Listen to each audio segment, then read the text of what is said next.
Is the Murdrone series produced by Glitch Productions coming to an end with episode 8? Many fans are extremely worried that the series will be coming to a close with episode 8, since Glitch continues to refer to 7 and 8 as the final episode. Let's see all the evidence for and against an ending to Murdrones once and for all. First, let's see from a narrative standpoint. Will ending the series give us good closure? Well, I don't think that ending the show from a narrative point of view is necessarily a bad idea.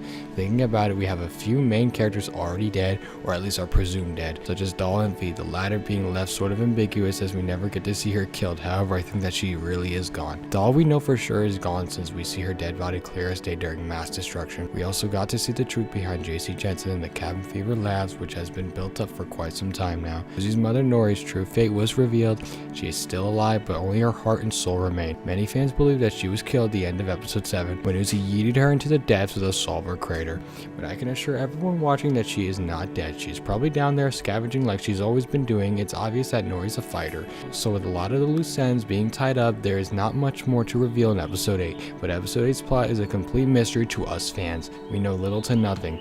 See, with the end of episode 6, we could kind of put together what episode 7 could feature. The reveal of the Cabin Fever labs, the aftermath of the crashed elevator, and the true nature of Tessa, which was revealed to be some sort of corpse solver thing or whatever. However, episode 8 gives us no leads. Remember, 7 ended with Lizzie and Thad about to shoot Jay in the solver's consumption of the planet, and ultimately ends with Uzi floating in space of Copper 9's atmosphere, where we can see the pure devastation on the planet. I have seen many wonder whether or not Uzi, or any drones for that matter, could actually survive in a vacuum, considering that the drones travel in spaceships. Yes, they can survive in a vacuum since they're inorganic and don't have lungs, so breathing and surviving in space is actually pretty easy. But wait, how did they even speak without lungs? And how is Uzi out of breath in some scenes? And hold on, how can she even cough? Okay, I'm asking too many questions, but this is likely because real humans are voicing these characters, but I really want an in-universe explanation on this. Even though we have no leads on episode 8's plot, it will still probably provide us with great closure, rendering a season 2 completely unnecessary. Think about it for a second, guys. What could a season 2 even focus on? If we assume that the solver is beaten or at least controlled and maintained, what could the next season even realistically focus on? Well, one other theorist had an interesting take on it, but you'll have to hear me out. Season 2's potential plot. Okay, this is just pure speculation.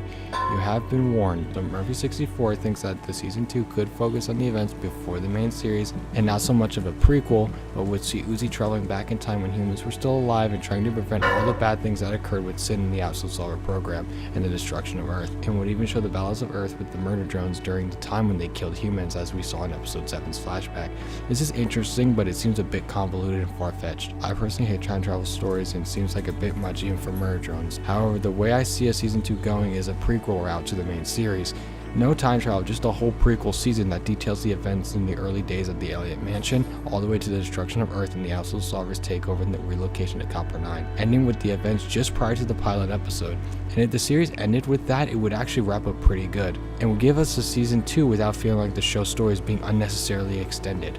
Now that a season 2 could possibly happen, since they have a good time frame to tell more story, which will be before season 1 canonically, when would we even see the first episode of this new season? Well, I hate to be the bearer of bad news, but even if Murdrone somehow gets greenlight season 2, we will likely be waiting a good year at the soonest, so like a late 2025 timeframe, since we need to consider that they will need a year to work on it following the conclusion of season 1, which I did not mention this earlier, but I think that episode 8 will come out in late summer to early fall, and that's me being generous. It could very well come out in December or November of this year, because Glitch still has Digital Circus and Gaslight District to come out. But I think by the time we see a season 2, Glitch would have already had time to work on multiple episodes on season 2, and episodes could release on a bi-monthly schedule for the first few episodes.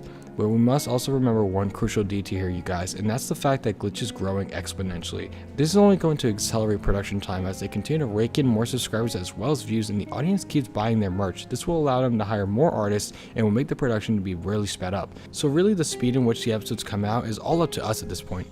If we want to see episode 8 come out sooner and look better than ever before, as well as the season 2, we know what we have to do here, you guys. Now, is Murdrones really ending? No, it's not. Not by a long shot, at least. The show is doing way too good right now for them to just end it. Liam figures as well as Glitch know very well at this point. I mean, heck, even episode 7 alone got really high in trending. I think it ranked at number 2. As well, since episode 6 release, Glitch tripled their subscriber count thanks to the success of the amazing digital circus.